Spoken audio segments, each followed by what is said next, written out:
রাজশাহীতে সংসদ নির্বাচনে হেরে অনলাইন জুয়ার বেটিং অ্যাপের প্রচারে নেমেছেন চিত্রনায়িকা মাহিয়া মাহি। একটি অনলাইন জুয়া কোম্পানির শুভেচ্ছা দূত হয়েছেন মাহি। ফেসবুকে একটি ভিডিও বার্তায় বিষয়টি জানিয়েছেন তিনি।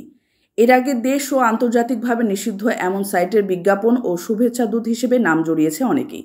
তাদের বেশিরভাগেরই দাবি, ভুল তথ্যে তারা এগুলোতে জড়িয়ে পড়েছেন। তবে ধারণা করা যায় মাহি সব জেনে বুঝে জুয়ার কোম্পানির প্রচার করছেন। এই ধরনের নিষিদ্ধ বেটিং প্রতিষ্ঠানের শুভেচ্ছা দূত হওয়ায় মাহির নৈতিকতা নিয়ে প্রশ্ন উঠেছে। তিনি সহ যেসব তারকারা এগুলোর প্রচার করছেন তাদের বিরুদ্ধে আইন শৃঙ্খলা বাহিনী কোনো পদক্ষেপ গ্রহণ করে কিনা সেটাই এখন দেখার বিষয়।